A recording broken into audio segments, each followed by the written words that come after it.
Good morning. Welcome to Cosmic Compass Conversations. I'm so glad to see. It's so great. I'm just enjoying looking at all of you wonderful people who've joined me this morning. I'm very excited. So, what we're going to do first, we are actually going to breathe. It is an important aspect and something that you already all know, but we want to be breathing a lot now. And then in 2026 and beyond, we would like to keep breathing. So let's just do some breathing together. So dropping if you can, and do what you can, dropping your awareness into your body and just bringing yourself into a place of honoring where you are right now. Just like, where am I? I'm here. I'm breathing. Feel your feet. And if you are in the southern hemisphere, you can feel the warmth of that. If you're in the northern hemisphere, the winter, what is that feeling like right now? And from this place, we're going to just breathe into the belly, expanding, and then exhaling when you're ready.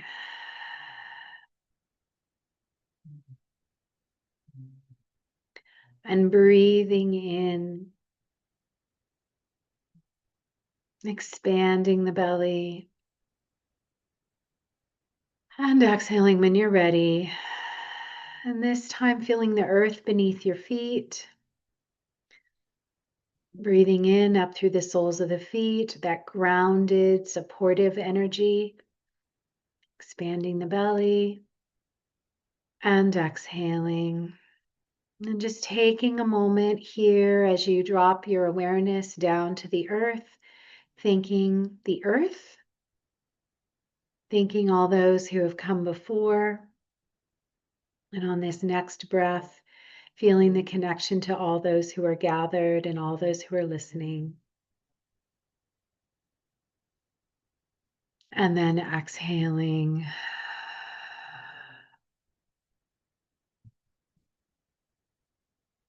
And when you're ready, you can come back and we'll pull some cards together.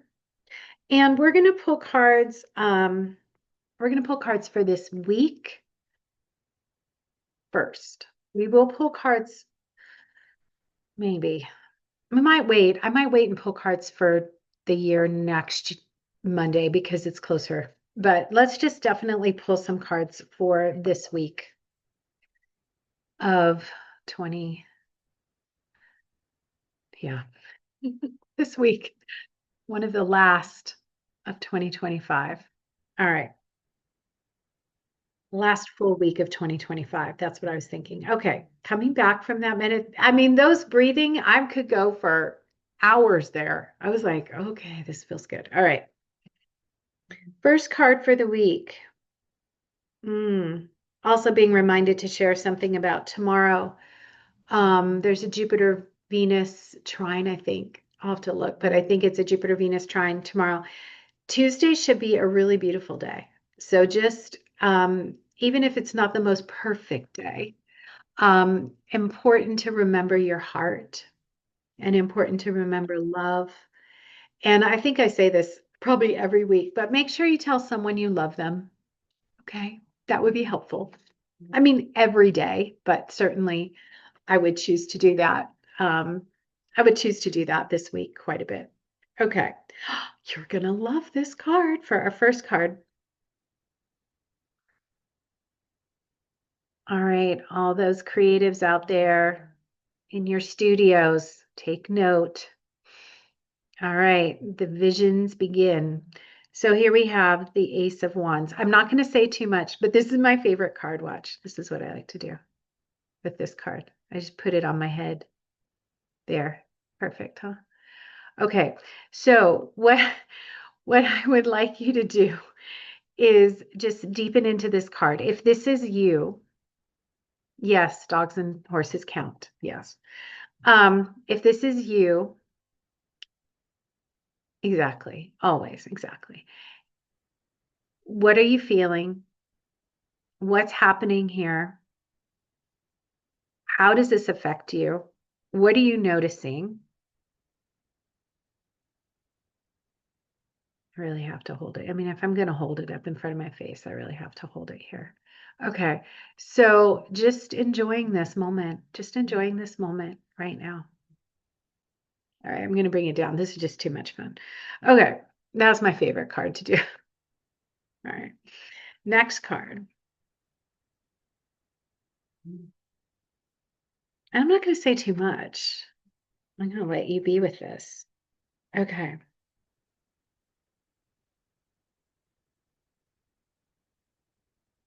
Next card is in this deck, it's the 11 is the Justice card. We'll table that conversation for another time. I'm unhappy with that, but it's a great card and we want to take it in. What do you notice? What do you feel? What do you connect with here? What's the powerful message that you're sensing? Do you want me to turn it over? Sure. I'll turn it over for you.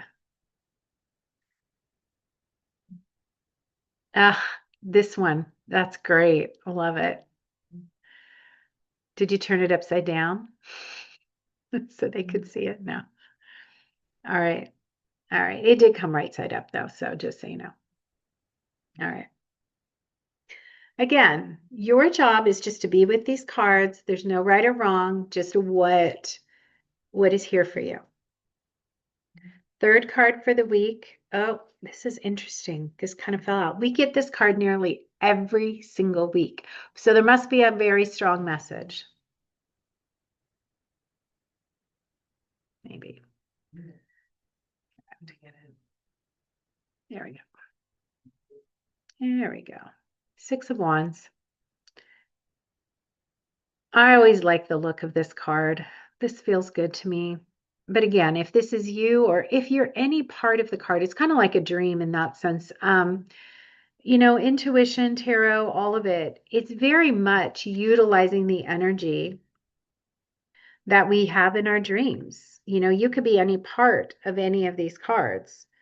You could be this, you could be the wreath, you could be anything. So the idea is just to deepen in. If I'm this, what do I feel? What do I notice? What's coming up for me? And just because I'm going to just give you a little thought here. Clearly, this is about visions and creativity, psychic energy, which we could use. We could use more of that for sure. Justice. I mean, I think I interpret this card maybe differently than some, but looking at the equilibrium in myself, the light and dark, shadow and light. And then the Six of Wands feels like an important time to honor yourself and honor what um, what you, who you are, how you are walking through the world. I realize it is literally considered the card of victory, but what does that mean? What does it mean to feel that good in ourselves? What does it mean to feel like that? And where in your life do you feel like that? And where are those lights coming from anyway?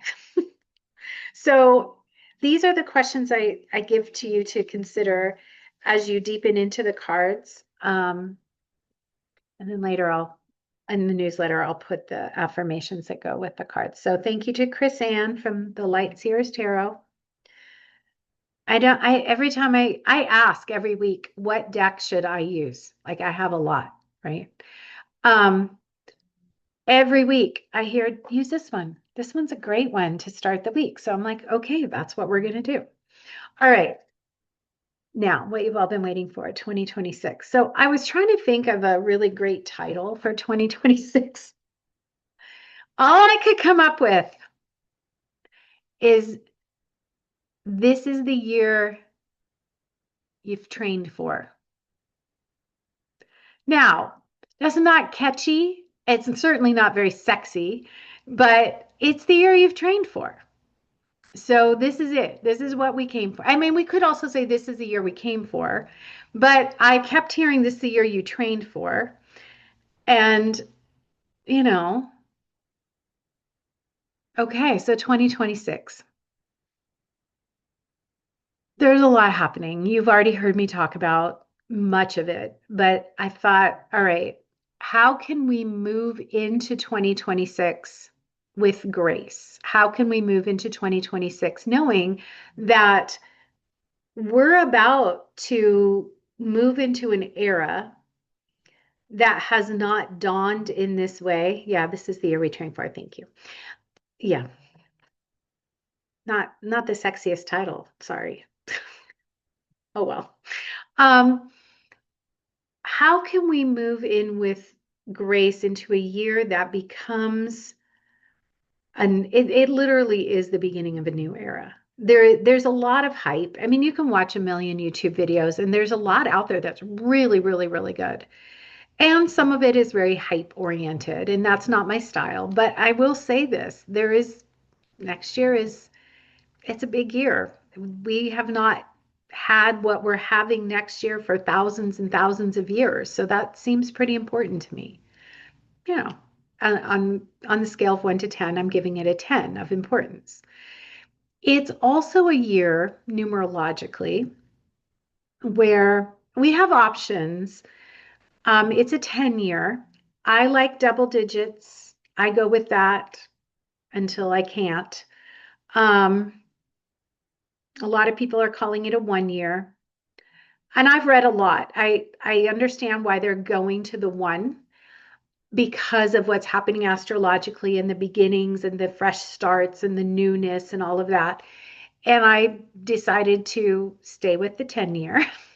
So I'll put more information out there about that. But the 10 year is really about it's a little up and down.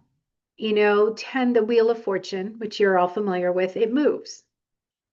And so I don't want anyone to think that, oh, hey, next year is going to be the best year because, it's a 1 year and it's going to be a great year in whatever way it's going to be a great year. And it's going to flow, it's going to have its movement.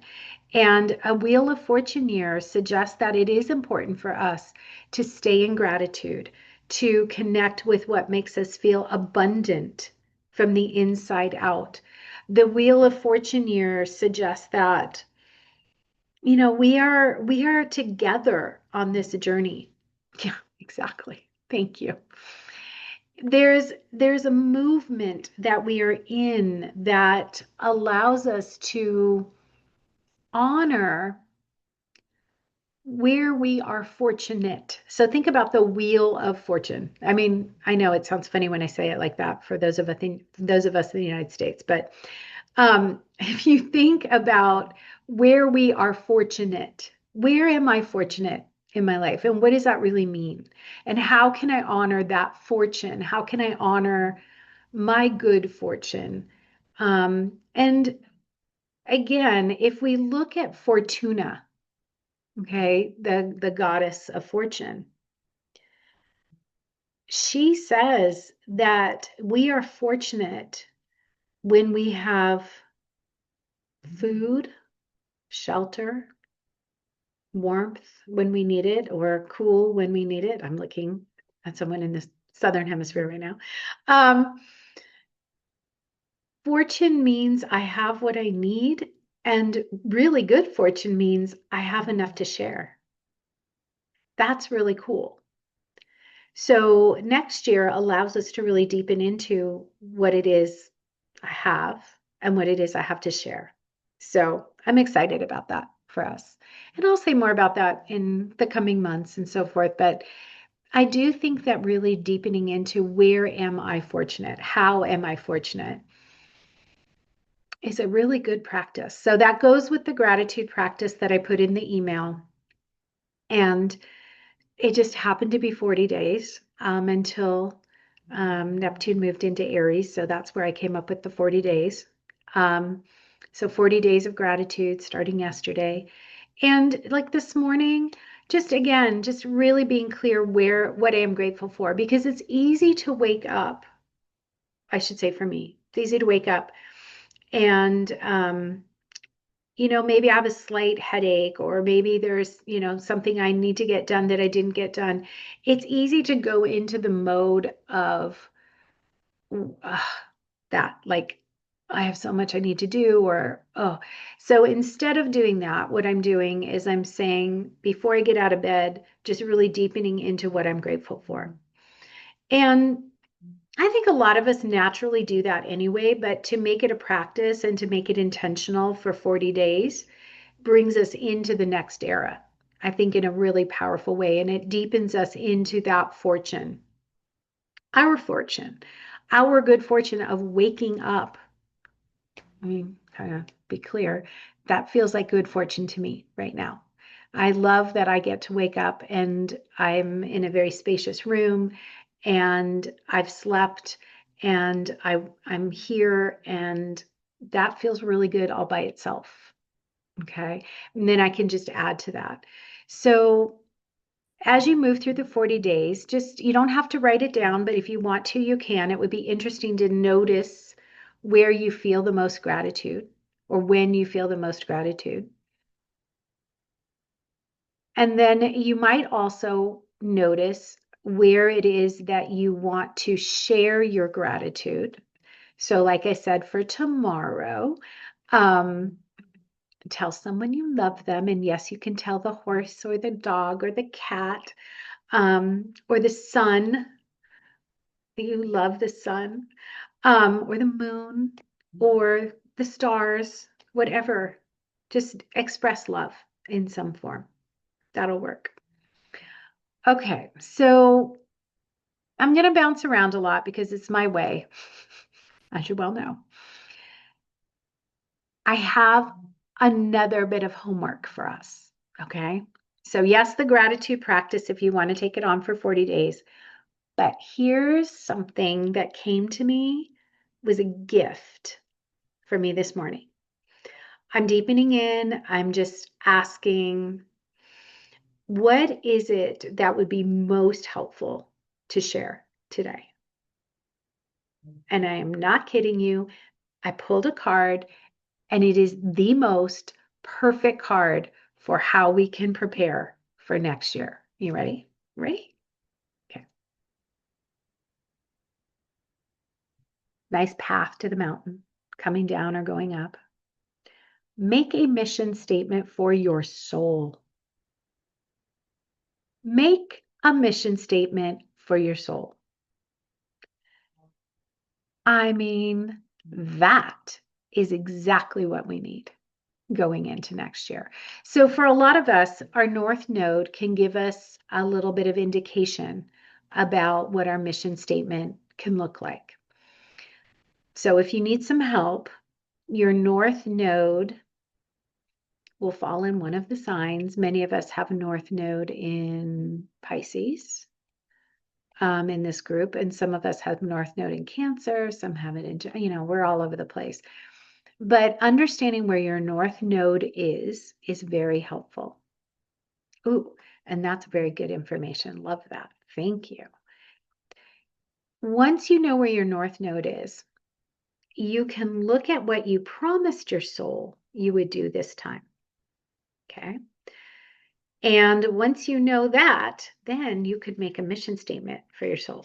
So a lot of you already know this, but I don't have an online, I actually don't have a particular online site that I like for North Node, but if you want some references, I'll go ahead and put them in the follow-up newsletter for authors, books that I really think really help, or you can ask me.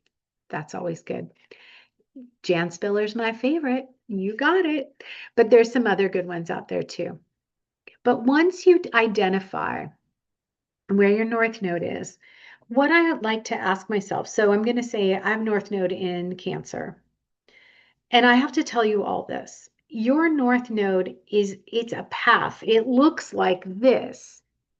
It's not already here. It's not something that you're already doing. It's something you came here to create.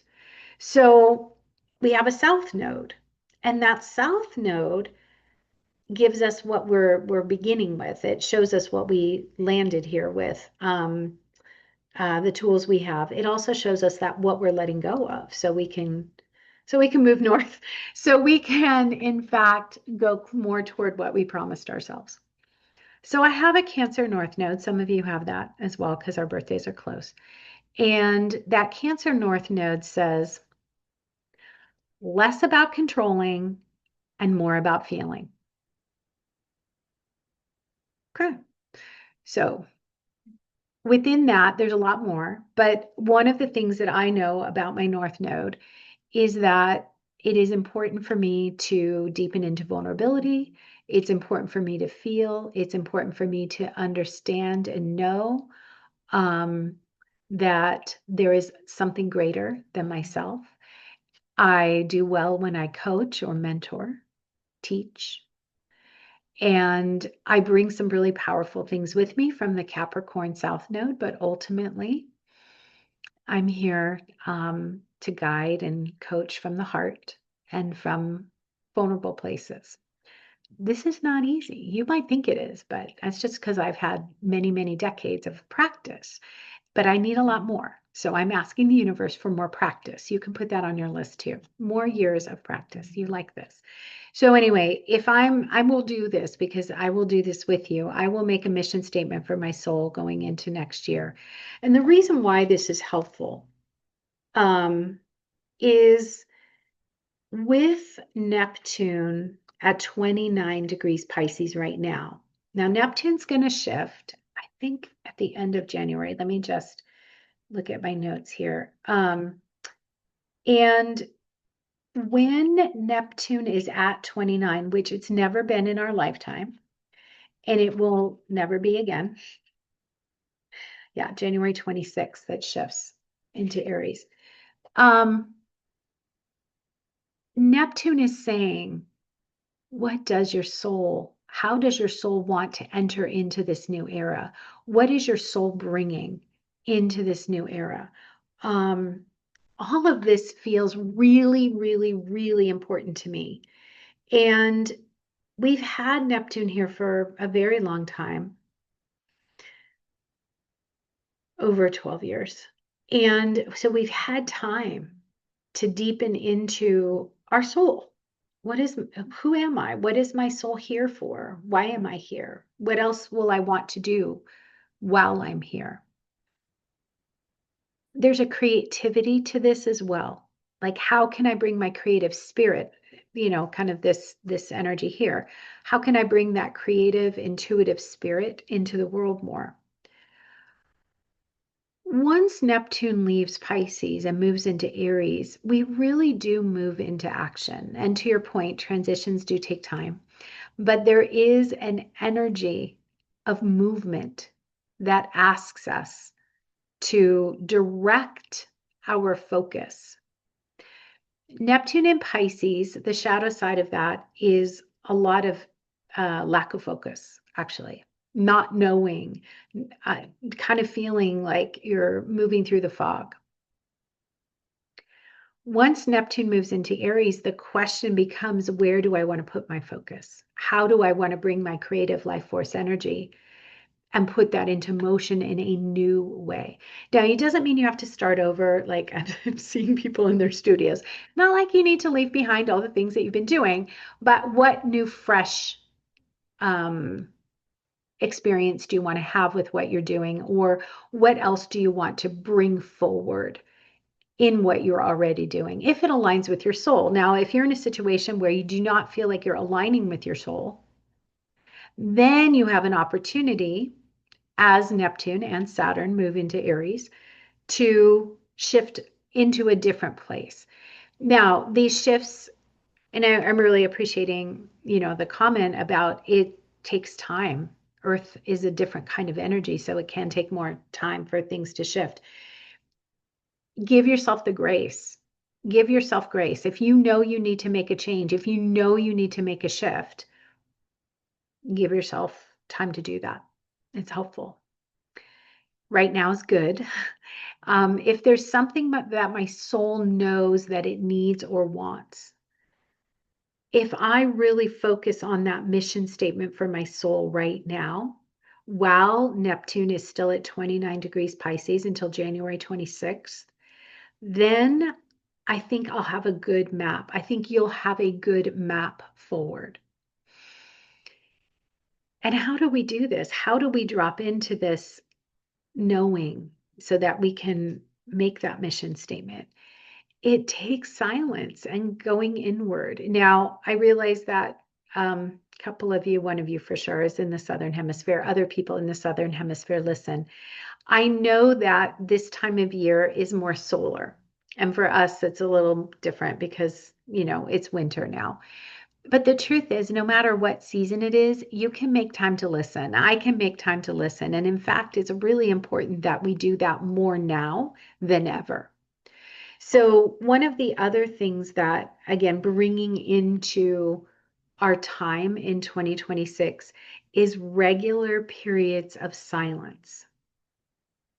For some of you, that's really normal and you're used to that. And this is not something new, but for some of us, we've created really busy lives and it's really important to slow down. And this is ironic, I realize, because the energies are going to speed up. So for those of you that know this comment, and some of you here understand what I'm about to say, you need to go slower than slow. You need to go slower than slow. And some of you are going to remember this statement that you've heard me say in the past in other classes. You need to go underneath the music. What does it mean to go underneath the music? What does it mean to go slower than slow? And then here's your last little piece. If you were kelp in the ocean and there was a big storm, sometimes if you're at the top, the kelp is getting thrashed a little bit, but actually, if you go underneath the ocean, the kelp is moving slower and slower and slower the deeper you go. So it's slow and slower and slower. So going slower than slow. That's beautiful. I'm glad you're hearing the same message because that is what I've been hearing too. Now, here's the thing. Once Neptune moves into Aries, I want to be clear. It's not like clarity dawns on January 26th. Okay. It'd be great if that happened. So if that does happen, I'm so happy, but I don't want anyone to think that they're going to wake up on January 26th and it's all like super clear. If that happens, tell me. I will just like bow to you and be so happy that that happened. But as Neptune moves into Aries, it's bringing its mystical qualities of listening, of intuition, of creativity. It's bringing a visionary quality, really very much like this card, a visionary quality into a fire sign. It's bringing its mystical energy to be born anew in a new way. That excites me so much. Now, interestingly, because I know these are the cards for the week, but how can I ignore them because they're here and perfect? Mystical energy into a fire sign. Perfect. And then Saturn into Aries. Okay. So Saturn will move into Aries in February. Yes, Saturn and Neptune will be at 0 degrees together. This is the thing that's the big deal. As Saturn moves into Aries, we need discernment. Okay, so that's one of the things that I am taking from this card is discernment. So what is a practice of discernment? What does that feel like? What does that look like? Saturn has been in Pisces, and I've said this now for 2.5 years. What are our sacred containers? What are we, how are we a sacred container? What sacred containers are we creating? Right? So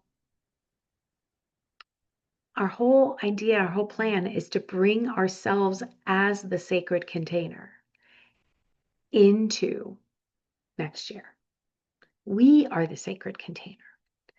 And so as Saturn moves into Aries, we want to use discernment around how we utilize our time, our energy, how we share our wisdom, how we bring ourselves into alignment, right?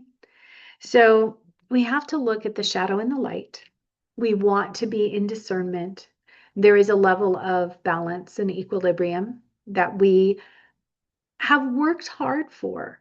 And even if we're not there yet, we can continue on that path. And so I'm very excited that these cards showed up, because the last card, and I know they're just for this week, but I do like that they fit with my talk today. She's pretty happy about things. So why don't we claim that too? She seems pretty happy that things are going well. So we're doing well. Okay. So one of the bigger parts of next year that I think is important to talk about is that many of the outer planets, the ones that take longer to go around, they are going to be in anything but an earth sign. We are not going to have, there is going to be, Chiron will go into Taurus briefly, which that's its whole other conversation. And then it's going to come back into Aries. But for the most part, we have a lot of other than Earth, other than like when we get into, Taurus, or where the sun, the moon obviously will go into an Earth sign several times in a month. But the outer planets, no Earth sign energy for a while. Okay. So what does that mean? Well, that means we want to do our grounding practices. So that's where I came up with the theme. This is what we've trained for. So many of us have been really working with breathing, movement, meditation, any sort of practice where we ground, center, deepen. This is why we've been doing this. This is why we are the sacred container. We have to be the sacred container now. And staying connected to the earth is one of the most powerful ways we can go through these next many, many years. Okay. So what does it mean to stay connected to the earth? For some of you, you're outside every day taking care of animals, you're walking the land. As you're doing that, are you feeling the land? Are you talking to the earth? Are you noticing the changes in the trees or the flowers? If you live at the ocean, which is a little different than the earth, it's still on the earth though. Are you looking at the ocean and honoring the shifts and changes there? How are you connecting with the earth? This feels vitally important next year. So it's not even just about being grounded and centered in yourself, but it's how are we connecting with the earth? Are we listening to the earth? I heard there was just a swarm of earthquakes in the Bay Area near San Francisco um, over the last few days. I don't know the details of that. They weren't big, but there's a lot of them. There's a lot of changes in the earth. Certainly in Hawaii, the volcano has been kind of going off for a long time now. Changes in the earth happen and are happening. How can you become a constant for yourself? How can you become connected to this earth energy through yourself? So in astrology, we are the earth. Okay, this is really important. So I do not do heliocentric astrology. That's where the sun would be in the middle of your chart. I do earth-based astrology, which puts all the planets going around us. You are the middle of your chart. So it's really important to keep grounding, deepening, and connecting. When Chiron goes into Taurus mid-year, briefly, there's a reminder that your body is your temple. Now, I'm just telling you this now, so now you don't need to wait. And many of you already know this. So how can you treat your body as a temple? What does it mean if your body is your sanctuary? What does that look like? What does that feel like? What would I do differently if I really literally said my body is my temple, which I do. I mean, this is part of my practice. But how can I do this better? What else can I do? You know, every time I have chocolate, I think, oh, my temple loves chocolate. But is that really what I need at that moment in time? Maybe it is. I'm not saying it's not, but as I'm putting things into my body, so consider your body your temple. When Chiron goes into Taurus next year, we'll have an opportunity to see the places where we want more healing for our bodies. We will also be able to honor that how we value ourselves, how we love ourselves makes a difference. It makes a difference in our lives, and it makes a difference in our relationships, and it makes a difference in our bodies. So that will just be a little bit of 2026. And then in 2027, it becomes all that much more important. But I wanted to bring that in because ultimately, if we approach 2026 and beyond by being in our body, by honoring the body as a temple, by grounding, by centering, by honoring the earth in whatever way feels right for us, then we're on the right track. Okay, so that feels really, really important to me. All right, then I've got more. Okay, so Jupiter is currently in Cancer, and it will be in Cancer till mid-year of 2026. So I want us to remember the beautiful energy of having Jupiter in Cancer. Cancer is a loving sign, a nurturing sign, a nourishing sign, and there's an expansiveness to Jupiter. I will always remember that I was able to move into a house that feels very much like home while Jupiter went into Cancer, right? Like home. What is home? This is home, temple home. Got to remember that. This is really important because it's going to shift. So we need to remember this is our home, this is our temple. Jupiter in Cancer reminds us that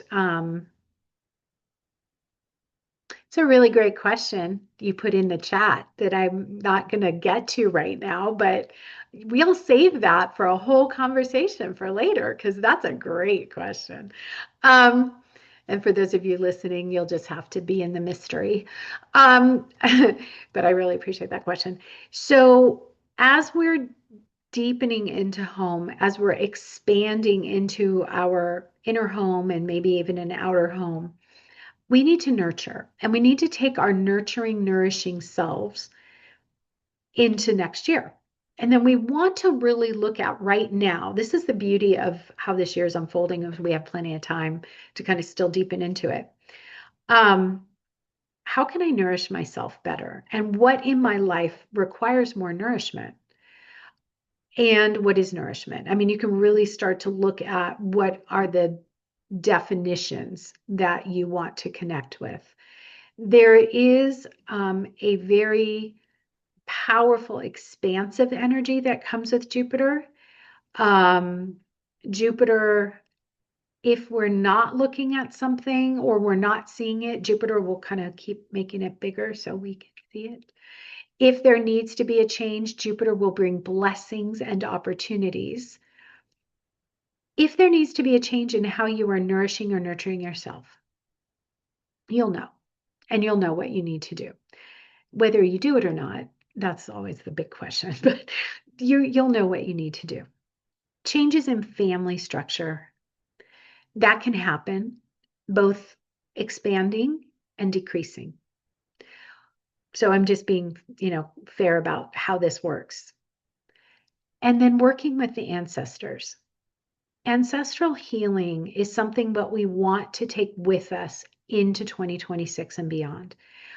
For those of you that have worked with me many years, you know that this is something that I've trained in and love, and I don't do a lot of it, but I'm being called to do more of it, both for myself and for others. So deepening into our ancestral healing is important. And this is a thing that will support us with the changes that are coming. It will support us in offering more healing, both to ourselves, with ourselves, and for each other. ultimately, we are here to increase our own consciousness, our own heartfulness, our own soulfulness, and our ancestors would like to help. So, and some of the ancestors need some help too. So there's kind of both going on right now. I think I really want to honor a friend. Some of you knew her as well. My friend Carol, who passed away this year, was a tremendously gifted family constellations facilitator. And she taught me so much about creating the space for healing and how our ancestral lines, they speak to us all the time, particularly through our bodies.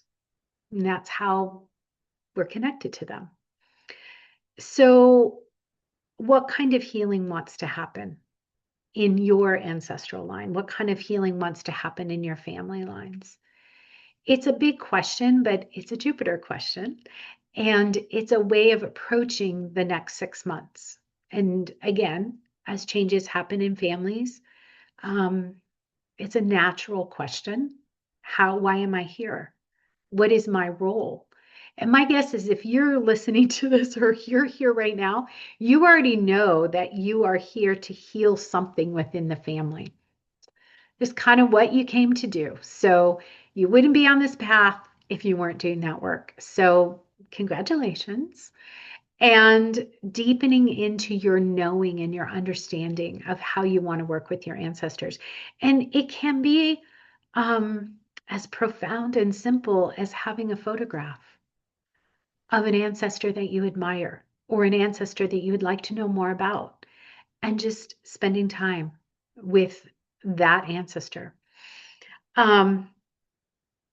This is kind of a fun exercise. I have a lot of ancestors that I don't have photographs of, and I certainly don't. There's records have been lost or burned. There's no way of accessing them. Okay. I have a few names, but I don't really know anything about those people. One really fun thing to do is take your journal. You don't even need to know the name, but let's say you want to talk to or know more about your great great great grandmother or your great great great grandfather. Just imagine what their life might have been like and just start writing. Write it like a little short story. You don't need to have veracity. You don't need to research it in that moment. You're just going to write it like a short story because something in you knows you are a product of that lineage. So trust what comes through you. And then go back and read your story and ask yourself how that could relate to your life right now. Okay? It's a fun exercise. And there's more. I have way more, which we can talk about another time. But there's some fun exercises that really do actually promote the healing, which is fabulous. And I love it. Once Jupiter moves from Cancer into Leo, those of you who are Leos, you can expect a lot of energy coming your way. For the rest of us, we can expect a lot of energy coming our way. So once Jupiter moves into Leo, this is really a powerful time and something we want to look at in terms of creativity, heartfulness, being in the heart, being centered in the heart, leadership. Jupiter is going to, and this is the cool thing about Jupiter, it will show us where we need to expand. It will show us where we need to open up ourselves. But it gives us so many opportunities and so many blessings. This is what I love about Jupiter. There's so many blessings. And Jupiter in Leo feels like it's going to be fun. Now, it's a while off, so I'm not totally tuned into it, but there's fun in Leo. Fun. We could use a little fun. It's okay. Last week on Cosmic Compass, we talked about how to balance joy and grief, how we can be healing trauma and still have love and joy and fun in our lives. This is going to be important too, actually, going forward. How do we do it all? And I don't mean like do it all so that we're depleted, but how do we create an equilibrium? Okay. Now, when Jupiter goes into Leo, toward the fall of next year, there will be an opposition to Pluto in Aquarius. A Jupiter-Pluto opposition. We haven't had one of those in a while. So I feel like I want to reserve a different time to talk about that because I think it's going to be a lot of energy. But here's the thing that I really wanted to say about the Jupiter opposition Pluto. What a fabulous time for healing. What a fabulous time to go deep.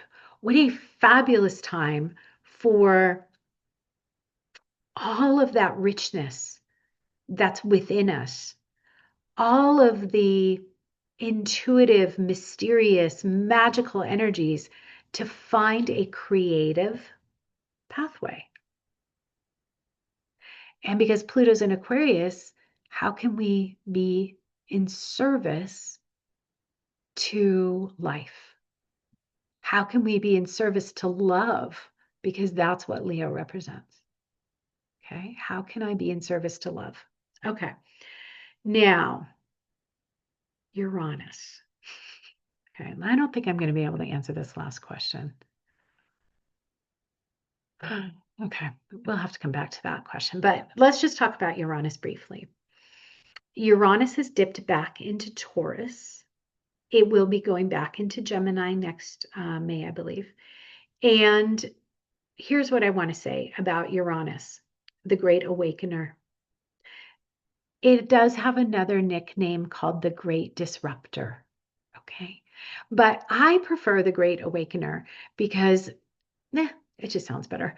And the Uranian energy says, what are we awakening to? So Uranus and Taurus has been a lot about awakening to the earth.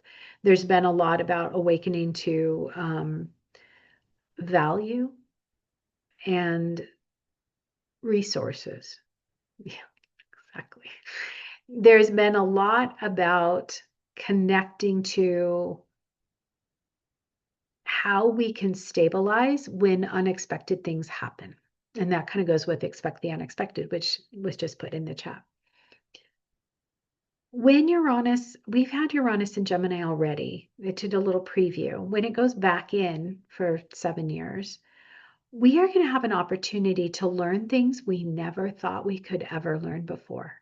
We are going to have an opportunity to explore things that awaken us on levels that are very mental. There's a lot of mind energy there. We'll move quickly. So one thing about Uranus and Taurus is that it's reminding us that we have to stay in our bodies. Right? So, I've been, I do read a lot of astrology. And one of the things that have been predicted while Uranus was in Taurus many, many, many years ago, the predictions talked about more earthquakes, more climate situations, stronger hurricanes. Again, I don't know if that will continue, but it is interesting to me that when Uranus stepped back into Taurus just here briefly, there has been a lot more earth-related, weather-related type of things. So that reminds us, we're on the earth. So again, how can I honor the earth? And once Uranus moves into Gemini, I'd say the most important thing is how can I be curious about learning more about what I don't know and to really look at what I think I know and be curious about, is there more for me to know that I don't even know that I don't know?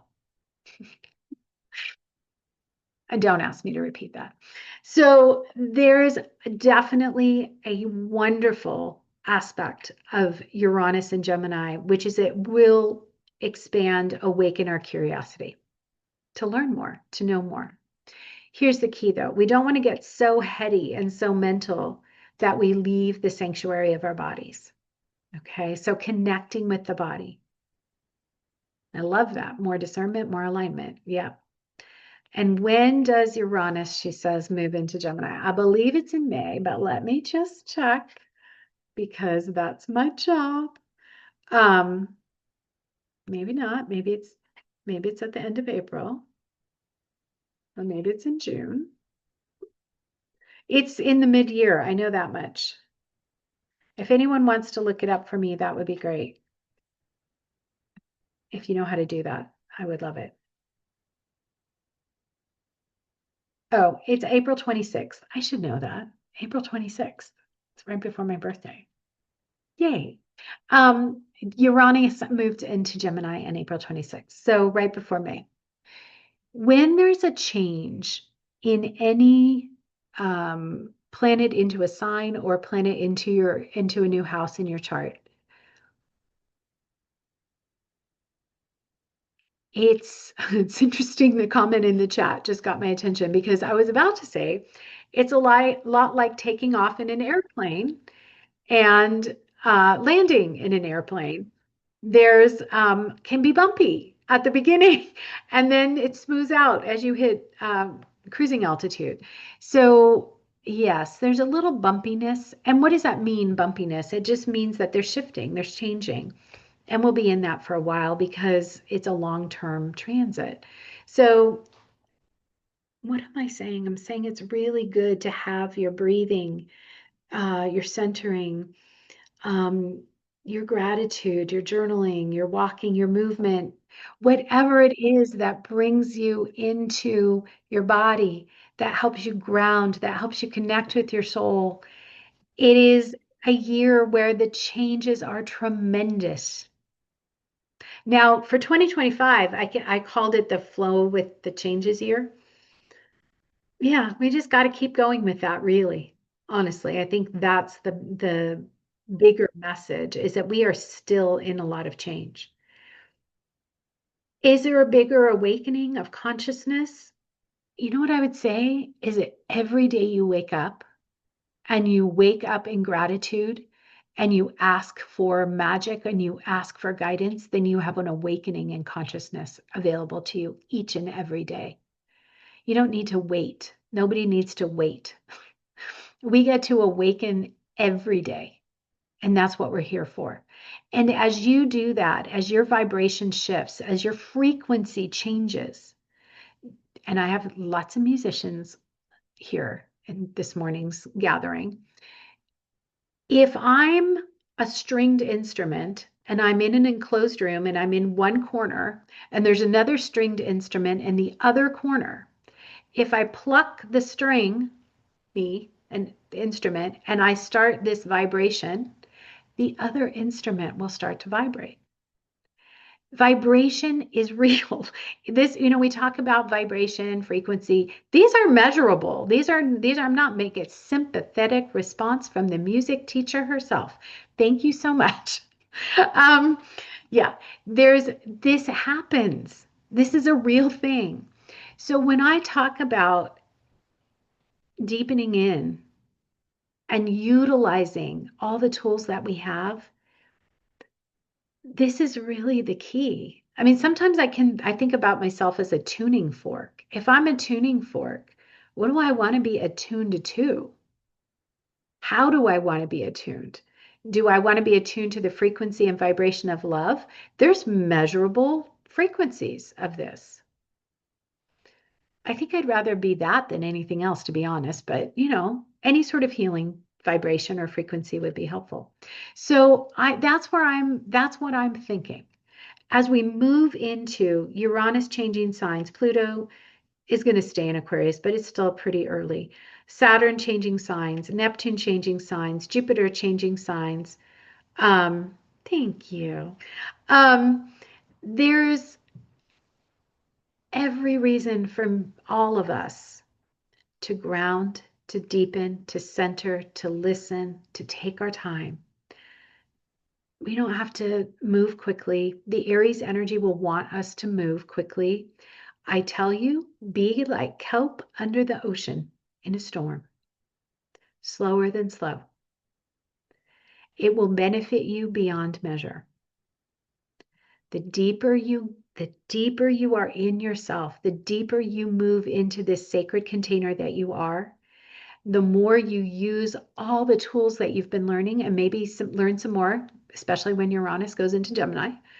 Let those tools support you. Your visions, your desires, your dreams, Neptune has been giving those ideas to you for a very long time. Saturn and Neptune together want you to create them into realities. That's the beauty of going in. That is the beauty of going into Aries, is that we're going into creation. Okay. So all those dreams, super important. Okay. One last thing, one last bit of homework. I would, and I have a little reminder right here, a little solstice reminder. If I were you, and I will do this, I would like you to get a packet of seeds of any kind of flower. I just happen to have this one because of the solstice. Plant some seeds as we move into the new year. Oh, and I didn't even get to the fire horse part. Okay, so for the new year, January 1st is the new year in the Gregorian calendar. Then we have the Lunar New Year on February 17th, where we're going into the fire horse year, which, by the way, that's a lot of, obviously, fire. A lot of creative energy there. Okay. Then March 20th, 21st, we have spring equinox. We have and then we have February 1st is a really important time for me. There's so much time of beginning. So for your seeds, you can plant them in March. You don't have to do it in January, but you could plant them in the house if you wanted to. But either way, sometime next year, by March 21st, let's just give it that. By March 21st, plant some seeds and watch them grow, and literally watch them grow. This is what you want to focus on, is how do seeds actually grow? It's the most beautiful thing. They have little roots that go down, and those roots need to be nourished, and then they have to push up through the earth. That's you, that's me. That's what we're doing next year. Okay, so nurture, nourish yourself just like you would do your seeds. Okay, so that's your homework. That's what I have for you today. I will take all of your questions into account for another one of these beautiful talks. And if anybody wants to go deeper, the Cosmic Circle is a special membership group that I have that takes us deeper 2 times a month. We go into numerology, astrology, meditation, and intuition development. So you just let me know and I'll put you on the list. Okay. All right. Mwah. Thank you all so much. Oh, and if you enjoyed this and you feel like donating to your favorite nonprofit today or tomorrow, because you're sharing love, right? Feel free to donate to a nonprofit. And when I post this on YouTube, you can put your favorite nonprofits in the chat comment section if you want to. Okay? All right. Okay. Mwah, mwah, mwah. I'll see you all later. Thank you.